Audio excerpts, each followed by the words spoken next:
Let's explore the nexus of a number of Lazaris's comments about ego and the distinctions between positive and negative ego as subtexts.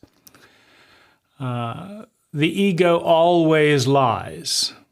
Negative ego is trying to destroy you. You need a strong ego. The ego and its kind of larger expression of humanity is the only thing in the universe that's failing, suffering, doesn't get it right. That the entire universe is about success and grace and ease, except for the human ego. You need an ego, right? The ego always lies. The negative ego is trying to destroy you. You can have a weak ego. You need to have a strong enough ego, right? The problems, all your problems, at one iteration of the Lazaris philosophy, come from self-importance or self-pity. Similar distinctions, superiority or inferiority, right? The ego holds on to its superiority or its inferiority. But how can one be part of all that is? How can one exist as one with all that is and still be separate? Right? So there we have another kind of expression or tension, right? Because the ego exists, the I exists as a distinction between all that is. And if there's no ego, then all that remains is God got us all that is, without that distinction of an ego. So, I've often been, left by these comments a little bit fuzzy, a little bit like, what is the positive ego exactly, right?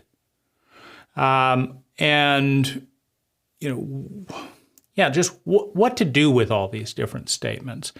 And one of the things that I've found useful is to look at things through geometry. So when you have the one, you have the whole when you have all that is. God got us all that is. It's represented geometrically as a sphere. Right? The sphere is the totality of everything that ever is, was, or could be, right? The actuality, the probability, the possibility, the masculine and feminine, the positive, the negative expression. God got us all that is, right? You have that totality. And in that state, in all mythologies, you have grace. The sphere is the most graceful shape that we know of, right? It's the shape you'd want to have as, the most flexible response point to anything coming its way, right? And it's endlessly curved, it's endlessly complex, and yet it's just one, right? Because when you generate a sphere mathematically, you do it with dots or with lines. And as you zoom in, you just keep adding more and more and more and more dots and lines. It's an infinitely complex shape, and yet it's also one. It resolves the paradox in many ways from the masculine and the feminine. So the ego is a distinction within the one, right? So first of all, the ego is smaller than all that is. And so it exists as a boundary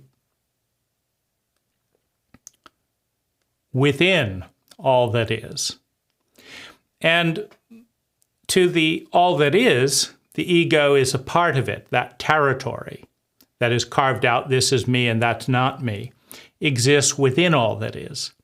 But to the I that identifies to a particular pattern of thinking, feeling, speaking, doing, and being within all that is, in tension with everything else, to the ego there is an illusion of separateness. And this separateness rests on the foundation of language, because language is the illusionary technology that takes the one, that takes the garden, the ecological whole, and cuts it up into a grid of distinctions. In other words, without language, nothing would appear distinct. Right? Without language, you cannot think a single thought. All thought is framed in language, rests on the foundation of language. Try it.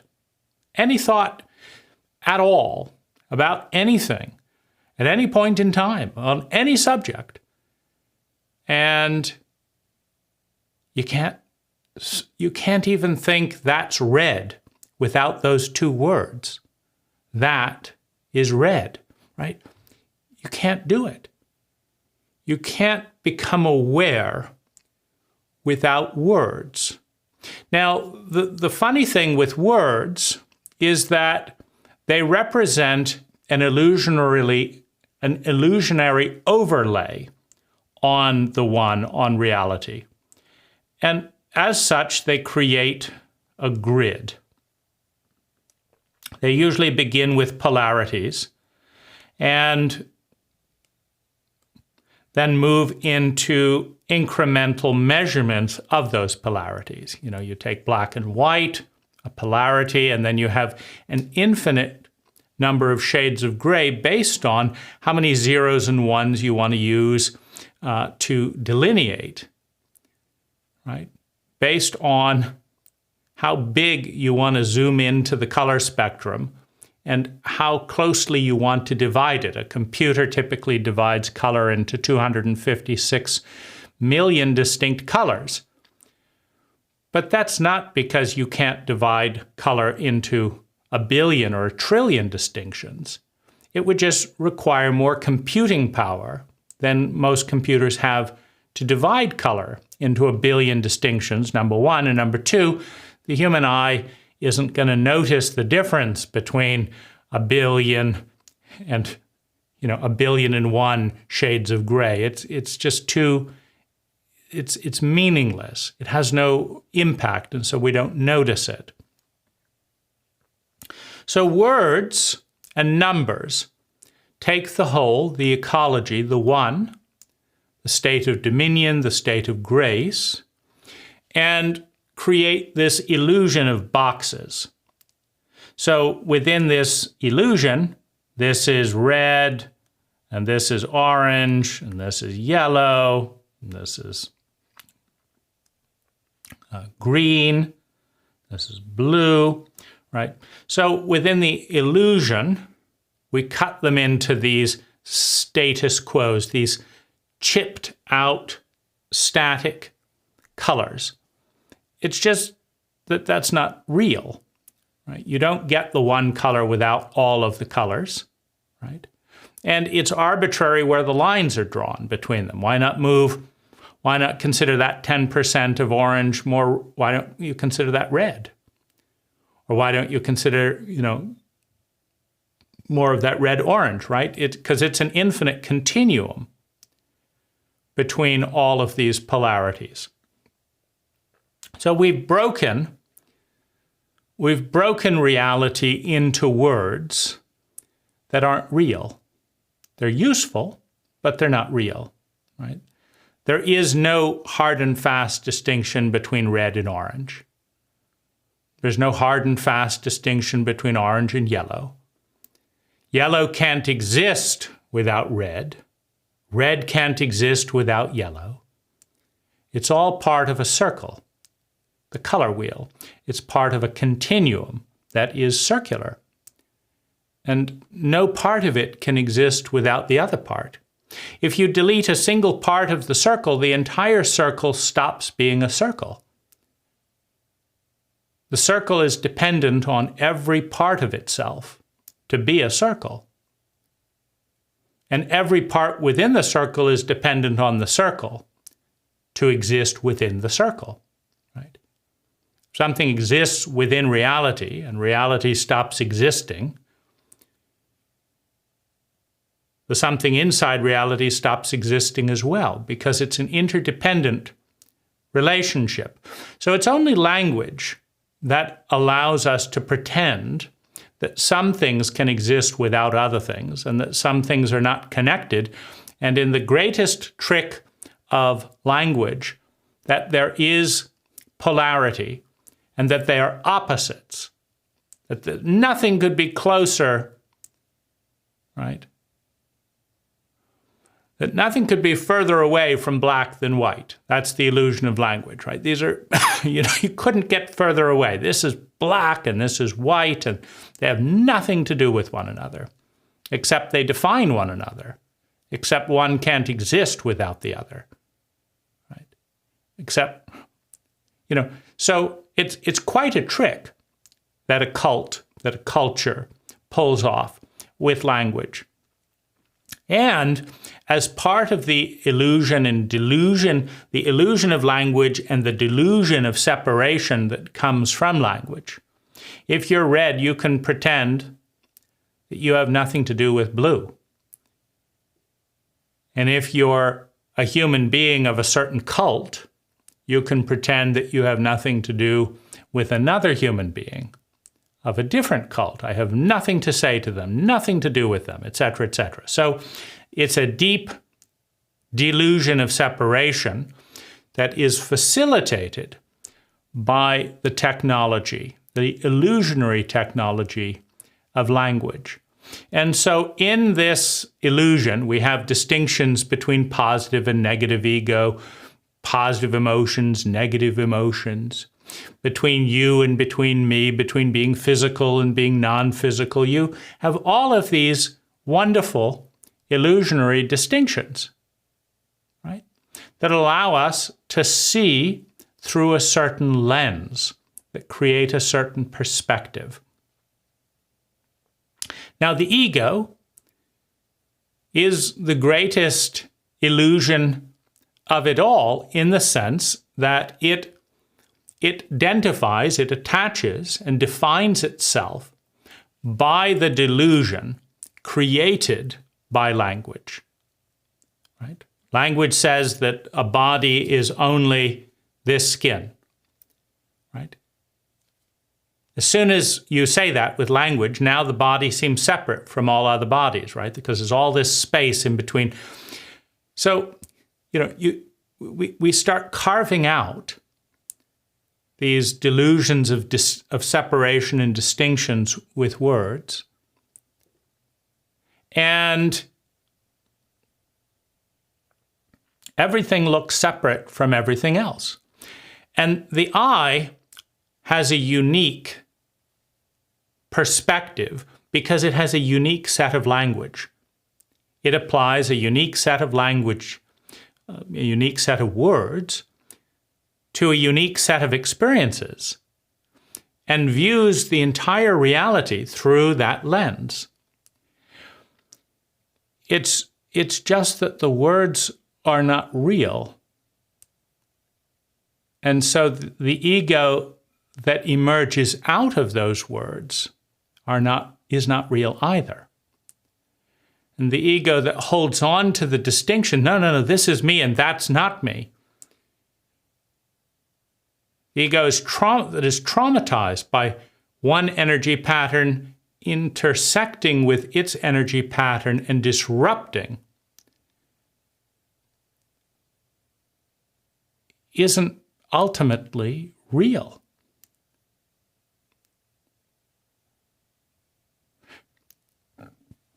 And yet, an entire universe is born through the lens of every ego.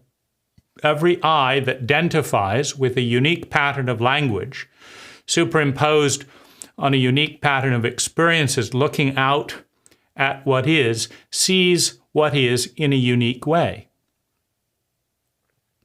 In that way, every human being gives rise to a completely new universe through the lens of language. And, you know, it's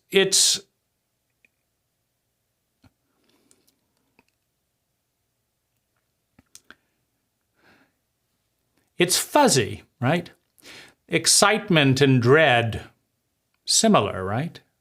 Adrenaline and arousal, fear, you know, they're very similar in many ways. So which language do you use in different situations? Well, you know, that has partly to do with one's intention, but one's intention also has a lot to do with one's paradigm, right?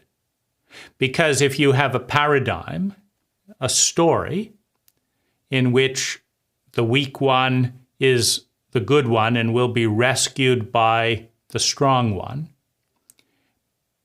right? But being strong is bad, but the strong one, right, as long as it's God or something, you know, then you want to frame yourself as the weak one within that story, right? Because that's the best way to have a relationship with that version of God. Be weak and then be rescued. So am I the strong one? Am I the weak one? Oh, I'm the weak one, right? I can look at it from a certain point of view. Now, what's important to understand is that all language is an illusion. You say this is a finger, and that's another finger, and this is a palm. It's just completely wrong. What is a finger? Well, it's this outline here, but that's wrong. And it stops here. That's also wrong. It doesn't stop there. This doesn't happen without stuff happening here, and stuff here doesn't happen without stuff going on here, without stuff going on here. And this doesn't happen without trees shitting oxygen. Trees eat carbon dioxide and they shit out oxygen. And we shit out carbon dioxide and we eat oxygen, right? So if those trees stop existing, I stop existing, which means the idea that that's a tree and this is a me isn't real. It's an ecology. It's a circle. It's a cycle, right?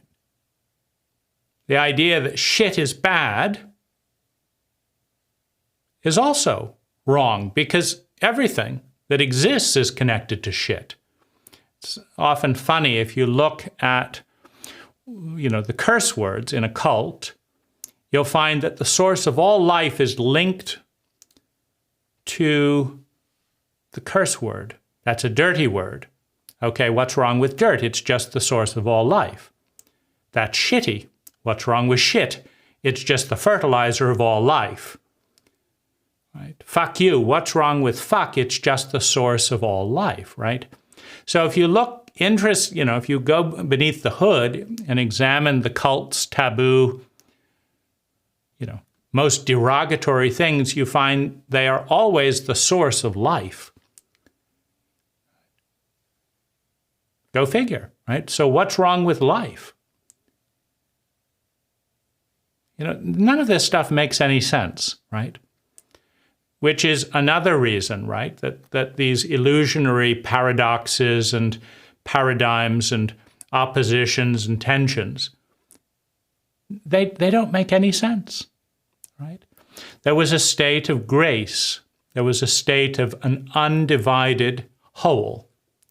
Now, the thing about an undivided whole is you cannot delete a single part of the whole and have an undivided whole. As soon as you take a single thing and say, oh, that doesn't belong in the whole, it's no longer whole. You can't have an all that is missing one person. That one person is not lovable, is not forgivable, right? So you can't have an undivided whole that is missing a single ego, right? All the delusions of the ego exist within the undivided whole. All the 10,000 languages that have ever existed exist within the undivided whole.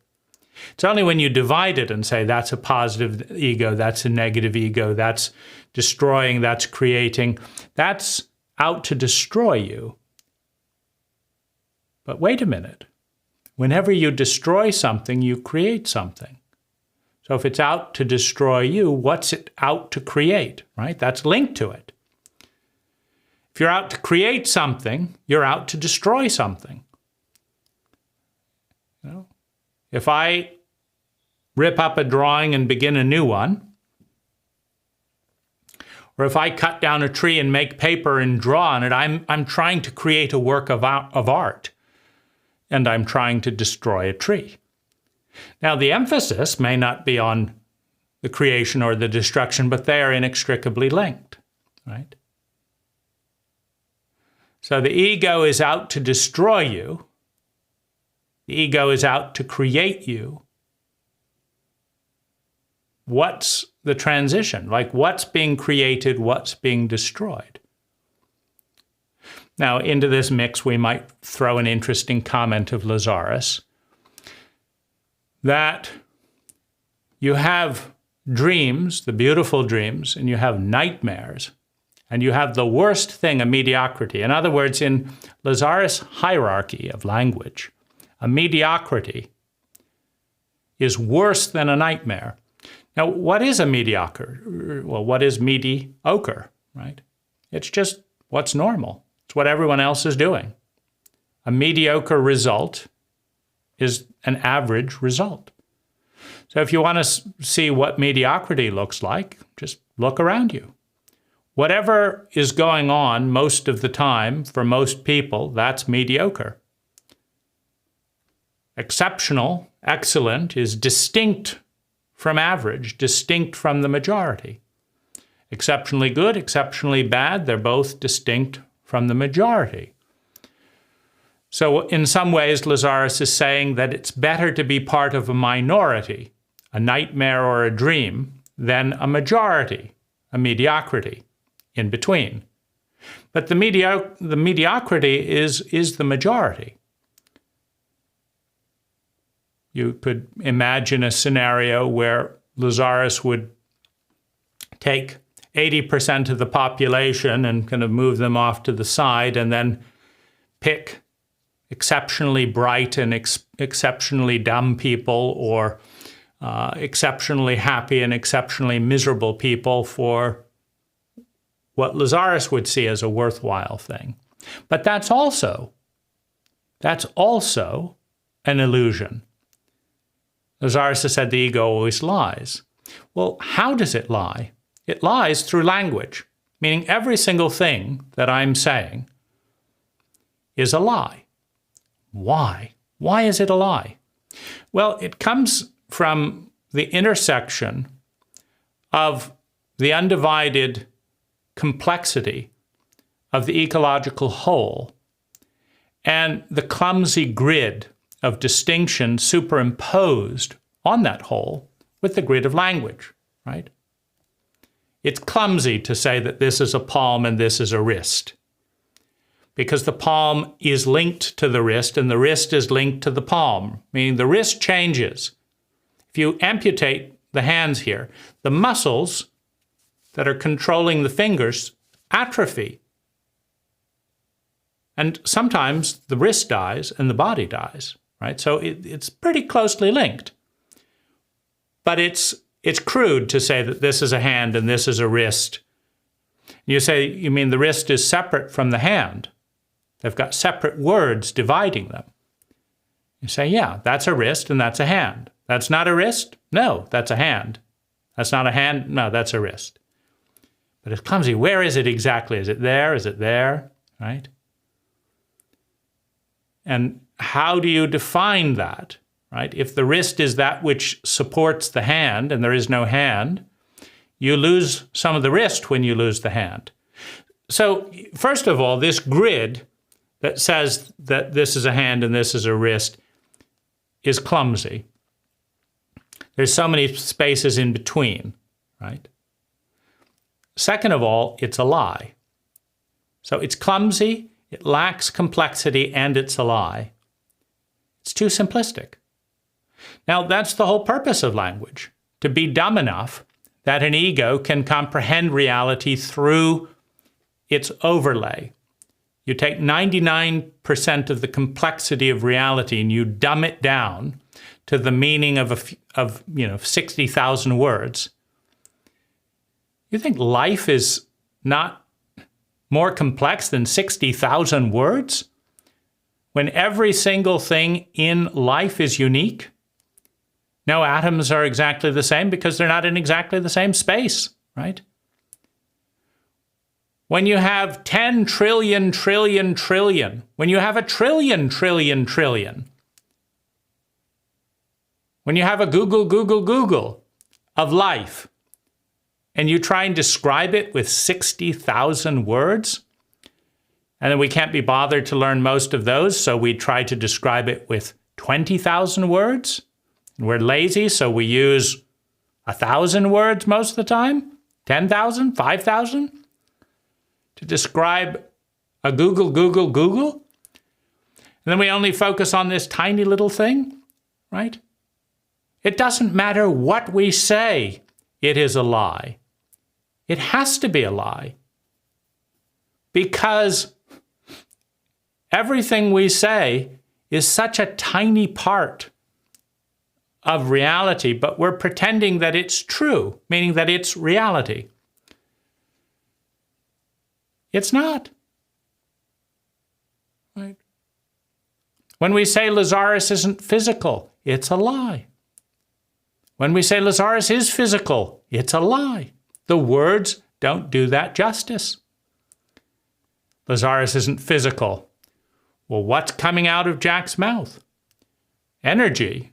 That isn't physical. Well, I thought physical was what I can hear. It sounds like Lazaris is physical when he's channeling. If you want to use the technicality, right? This is energy in physical form. Lazaris is channeling some of their energy into a physical form. Why aren't those sound waves physical? Well, those aren't Lazaris's body. Well, really? Right? If Lazaris has nothing to do with the channel, how can he have a relationship, a relay of energy, right? So, words are all nonsense. They take a very tiny point of view of a very, very tiny slice of reality, a very narrow set of dimensions, and they elevate them, creating an entirely new universe, as if in the illusion, in the delusion of separation and in the delusion created by language of that separation, as if they're real. And the deepest pain within every ego is the delusion that they are separate from God, Goddess, all that is. That I'm me, and that that's the rest of humanity, that that's the rest of the species, that that's the rest of the world. So you have pain born out of language. I'm me and I'm not that, right? Pain emerges as a direct consequence of language. The existential pain, the pain of separation from and longing for wholeness, in Lazaris's terms, is born out of language. To be part of the whole. Right? To return to the garden is to give up the illusion that we're better than or less than anything else. Lazaris points that out. But what Lazaris doesn't point out is that you have to let go of language to do that, right? Because it is language that says good things are good and bad things are bad. So now you have to define them with what? Language. These things are good, these things are bad. And it's language that invents ideas such as punishment. You should be punished for doing bad things. It's just words. And then you are this, this, and this, and that's better than that or worse than that, right? It's good to weigh 125 pounds if you're whatever height. Okay? That's good, all right? Well, then I'm worse than so-and-so because they weigh 126 pounds and that's their height, and I'm weighing 200 pounds. So I'm worse by, you cannot throw out ideas without attaching definitions, which are more illusions. And once you attach all of those definitions, there's a hierarchy. Like everyone wants to feel better and avoid feeling worse. It's an innate drive. So as soon as you say that's the good thing, you have to define it. And as soon as you say that's the bad thing, you have to define it. And as soon as you can define it, and then you've defined yourself and you've defined another person, then you rank based on those definitions. That's like, is it good to weigh less than 1,000 pounds? Is it good to be healthy? Is it good to be unhealthy? Should you be healthy? Okay, is it healthy to weigh 1,000 pounds? 2,000 pounds? Is it healthy to weigh, 20 pounds per foot or whatever it is? Like, and then so these are all defined by languages. And as soon as you define them and measure things, you are better or worse in the ranking based on what you decide is better or worse. So you're now better than and less than something else. Well, if you're attracted to what's better than, and you're repulsed by what's less than, like, oh, I will never date a person weighing 1,000 pounds. They're too fat. They'll die of a heart attack. I don't want that. I want a fit person, right? So I'm going to, do this and this. Okay. Well, as soon as you believe that, as soon as you look through that lens, you now feel, oh my gosh, I weigh too much. I weigh too little, right? I'm not lovable as much as that person. That person is more lovable because more people are willing to love that person than me. The ego, wants to be more lovable, so I have to start moving around how I have to change the words, or I have to change my relationship with what those words mean. I've got to lose some weight so that more people can love me. I've got to make more money so more people can love me. I've got to do this. I'm better or less than, right? Now, as soon as you give up better and less than,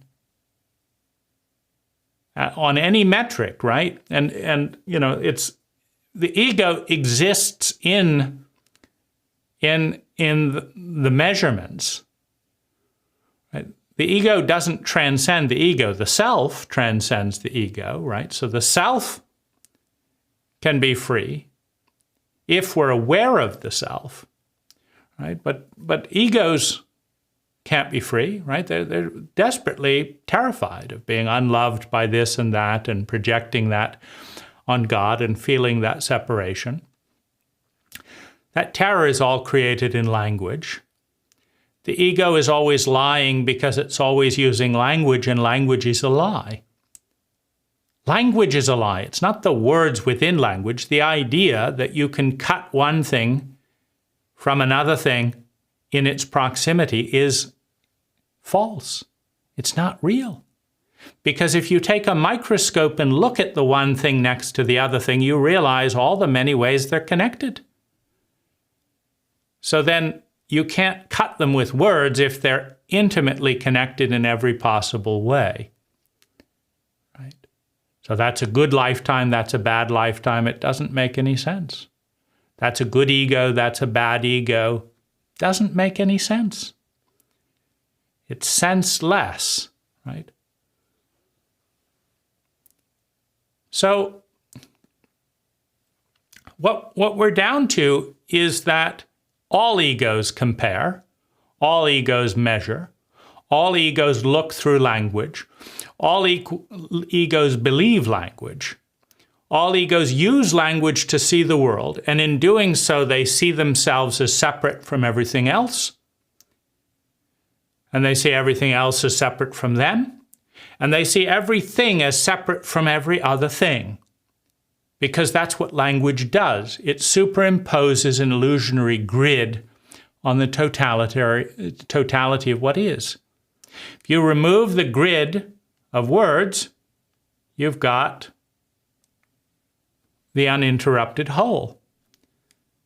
Now, these egos are defining themselves as separate from the whole, but they're in the circle. They're part of it, right? As soon as they drop the barrier, they've never, ever been not one with what is.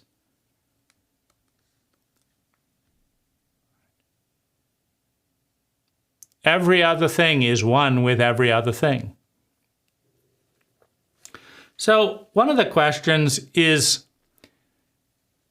what's the benefit? Like Lazaris has talked about, are you God, you are God, you're a piece of God, are you not God, etc., etc. And Lazaris has said, you're not all that is. Your beauty comes, the beauty of your ego comes from the fact that you're such a tiny fractal representation of all that is, that the entire totality of all that is fits into this little speck of a speck of a speck of a speck. And that's the wonder. And he used the analogy that, what's amazing about a cell phone these days is that, 50 years ago, it would have taken a whole office building of computers to do what just one cell phone does. In other words, that small is beautiful. That the ego is a small rendition of all that is. And that's what makes it so amazing. It's a fractal representation. Well, in order to get that fractal representation, you need a barrier. The barrier is defined by what's different about me than other people and everyone else. That is the barrier. That barrier is constructed with language. This ego might use Japanese, this ego might use English, they might use different stories of it, but those languages will carve up the illusion. They will carve up the whole into an illusion of separate bits, which will then be prioritized and analyzed and measured by the ego, which will then have a completely unique perspective of reality. Every bit of reality will look slightly different through this ego rather than this ego because it's a lens. It's no different from, every single time you take a lens of glass and you create a unique pattern on the lens and you give it to someone and they look at all that is through that lens, all that is will look unique. And the lens is language. The lens is culture. That's the lens. So the totality of what is looks different to you and I than it looks to any other person that ever has been, will be, or has ever existed. So what reality gets by having billions of egos is billions of unique renditions of all that is, contained within reality, right? Reality,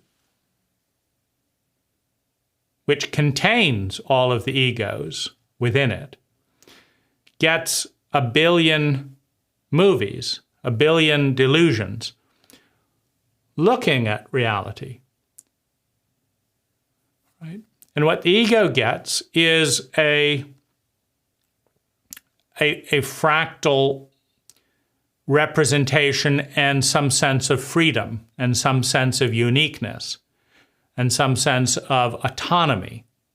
So the ego gets authorship of its lens to a large extent, at least to some extent, because there's a lot of hereditary and cultural influences that most people never uncheck in default mode, right?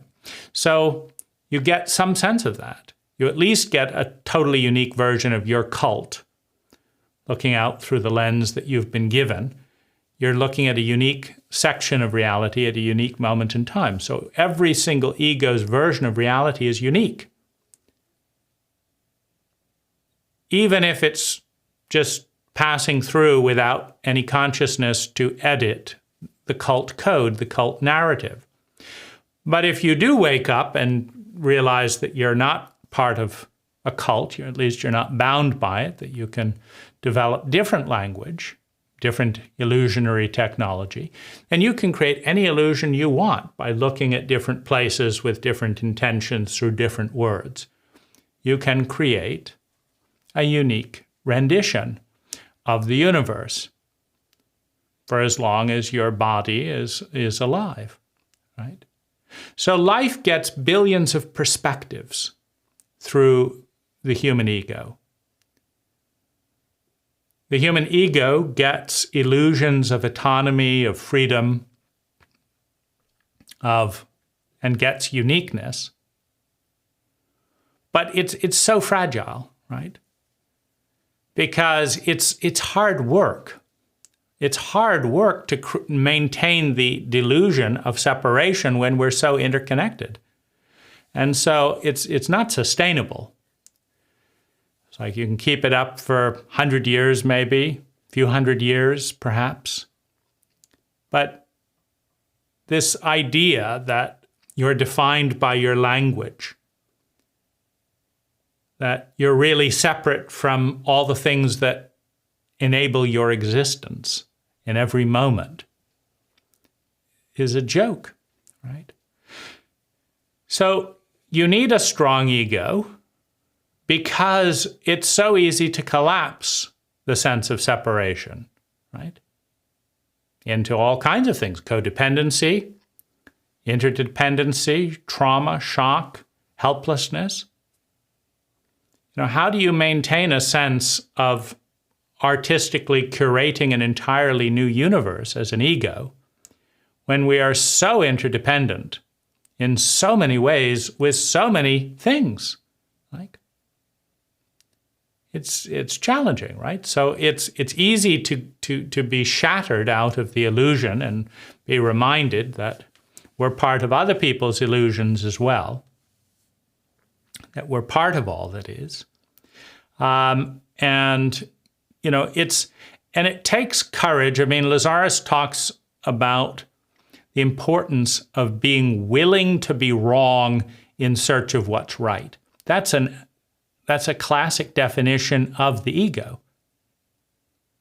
Everything about the ego is wrong, starting with its delusion that it's separate, and then next going into its crude overlay of language, and then its bias that comes from that crude overlay of language. It's all wrong. As soon as you clear that out, you have a more complex, nuanced, graceful understanding of what is and how we're a part of it. So it's wrong. And yet, if you're not willing to be wrong in the search of what's right, you're not willing to exist as an ego, right? To be willing to exist as an ego is to be willing to be wrong for the entirety of one's egoic existence.